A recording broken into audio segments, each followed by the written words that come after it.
Which fighting nerd will be champion? Alright, last Saturday, unfortunately for Fighting Nerds fans and Carlos Prates fans in general, we saw the first loss for him in the Fighting Nerds camp in the UFC. Previously, they were 19-0 in the UFC, were tearing shit up and had a very high finish rate. But that undefeated streak again unfortunately ended when ironically the fighting IQ of Ian Garry trumped the over-reliant power puncher in Prates and was nullified by kicks to the power hand, constant volume, and timing that would stop Prates from setting his feet and finding a shot. And though Carlos Prates almost wiped all of that away in the final minute of this fight on the ground, he was close, but no cigar, or I guess cigarette in this case.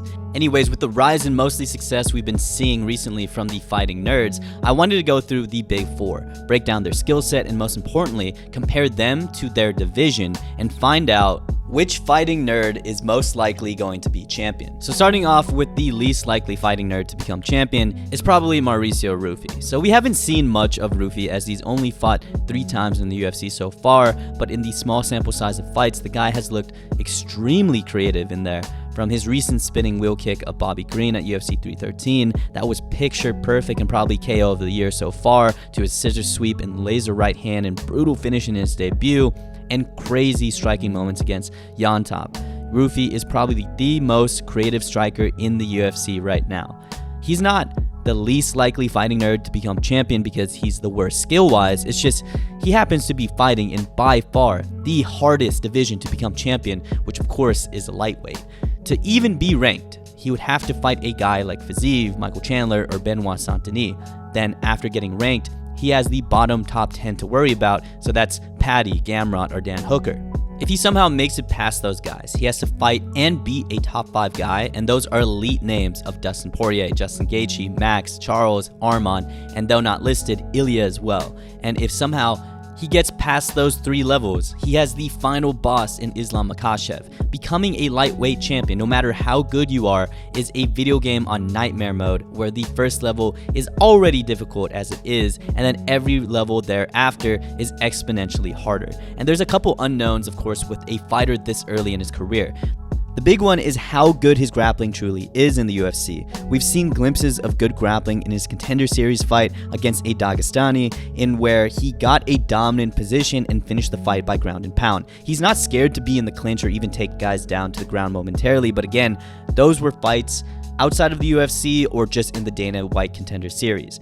He's very good, and he could very well be a good grappler, at the very least have great takedown defense once he progresses through the rankings, but still, it's a huge unknown in a division of Gamrots, Charles Oliveira's, Paddy's, Arman's, and of course, Islam's. So as good as Ruffy is, and I do think he gives us really fun fights against the bottom of the top 10, and though we haven't seen him at his best quite yet, just given how hard it is to compete at 155, I think he has next to no shot at becoming champion and will probably go as high as the top 10. I would say Mauricio Ruffy has a 1% chance at becoming lightweight champion. I'd say the next highest chances for a fighting nerd to become champion, though not that high still, is Carlos Prates. Even before this Ian Garry loss, I would still put him at this position in the rankings. Carlos Prates crushes the competition, crushes cigarettes and alcohol, and though he lost to Ian Garry, he proved that he will always be dangerous at any moment in the fight, up until the end of a round 5. As great as Carlos Prates' power is, and how dangerous he is in general at all times, he has probably the least complete skill set when it comes to the fighting nerds. He's pretty much relied on his one-punch power in addition to his amazing Muay Thai and precision. And though he's not that bad of a pure striker and does have some solid takedown defense as shown in his Ian Garry fight and other fights where guys have tried to nullify his striking with grappling, it was only a matter of time when someone like Ian Garry could mix up takedowns and striking to freeze him and his striking. And that's just Ian Garry, who's far from the best grappler in this division and is equally as far from the only guy in this division that can mix it up grappling and striking wise. Say Carlos Prates did go for broke and did knock out Ian Garry in those final seconds of that fight. Sure, he would have entered the top 10 and probably had the chance to face someone in the top 5, but the blueprint to beat him was there. Keep his power hand busy, keep him busy in general, and mix up takedowns. I think JDM, Shavkat, and Sean Brady are all capable of doing so, and I think the style of fighting Carlos Prates has currently just won't be enough to be champion. Though I will say, I think he can climb up the rankings and give a lot of guys tough fights, and we will see him rock pretty much everyone I just listed. The problem is, I don't know if he'll be lucky enough to do that over and over and over again to be champion. He should, however, get into the top 10 with a win over Jeff Neal, which 100% should be the next fight. And again, though I don't think he beats the top of the new generation, he'll certainly present a legitimate danger to the top of the division.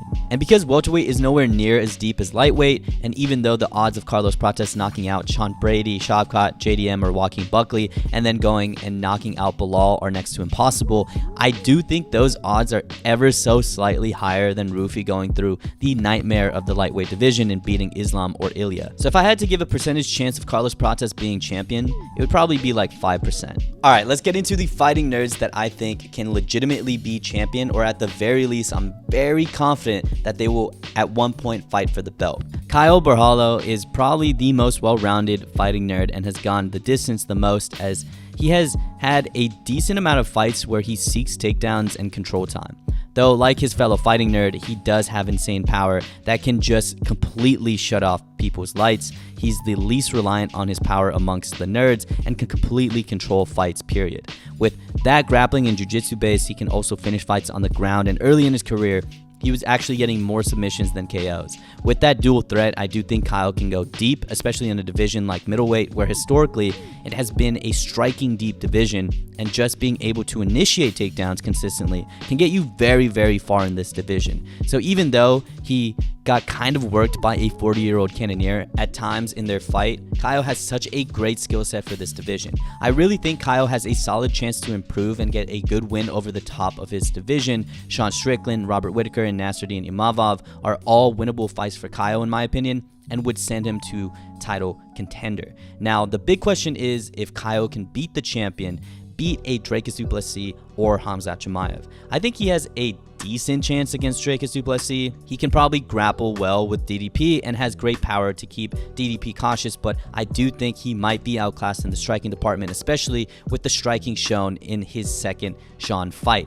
So that's a really tough one for Kyle to win. And Khamzat presents a significantly more tough challenge, and though I think his jiu-jitsu could make it hard for Khamzat to submit him, I still think getting outstrengthed by Khamzat could very well happen. So if I had to give Kyle a percentage, I'm giving him a 20% chance at becoming champion. It's definitely higher than Ruffy and Carlos Prates, since I'm really confident that Kyle will get a win over a top 5 contender and fight for the belt at some time, but winning once that shot is given is a completely different story. And finally, we get to the fighting nerd that has the highest chances, in my opinion, of becoming champion. And of course, that is Jean Silva. His win over Bryce Mitchell was so reminiscent of Ilya's win over Bryce. It was pretty much a dominant striking beatdown. He showed that he could defend Bryce's grappling and ultimately decided to submit Bryce to prove a point over the jiu-jitsu heavy fighter and really all the fans. And his takedown defense has been pretty consistent so far. My favorite example is when he defended a takedown from Charles Jourdain and got a nasty uppercut off the break that finished the fight.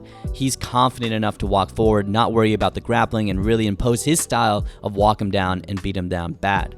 With Ilya out of this division, Jean Silva really has a strong case of being one of the most heavy-handed featherweights right now, and that mixed with his fighting nerd knowledge of distance is absolutely scary. I think Jean Silva has a really good chance this year to move up the rankings fast. For one, even though he's technically ranked 11th, Max and Ilya are about to get out of the featherweight rankings anyway, so he's really top 10. And there's a lot of great winnable fights for Jean Silva in the bottom 10 of the contenders. I think a Josh Emmett fight would be deadly. He could really test his grappling against Aljo, Lerone Murphy, or Brian Ortega, and with a win over any of those guys, he can fight somebody in the top 5. And from there, he can wait for the title picture to get sorted out, because what I think is going to happen is Volk will defend against Movsar and Diego Lopez will fight Yair to settle the beef. In the meantime, Jean Silva would be probably top 5 ranked, and he'll somehow wait his turn and either fight the winner of Diego Lopez and Yair for number 1 contender, or maybe fight the champion directly, who at that point would be Movsar or Volkanovski. And though those are really tough fights for Jean Silva, I think by the time he is a top 5 fighter in the featherweight division, he would have improved and learned enough to compete. I think with this God-given power mixed with his underrated deep skill set and great knowledge of distance, Jean Silva will guaranteed be in the top 5 and has a solid chance for fighting for the belt and a small but decent chance to beat the guy at the top. if I had to give a percentage likelihood of this happening, I would say this can happen 30% of the time. Becoming champion in the UFC is really hard, so that's why the percentages seem so low in the first place, and I'm willing to bet that no fighting nerd becomes champion, and I would say realistically this is the peak of each fighting nerd. But anyways, what do you guys think of the fighting nerds? How far will each of them get in their respective divisions? And of course, thank you guys for watching. I'll see you in the next one. Peace.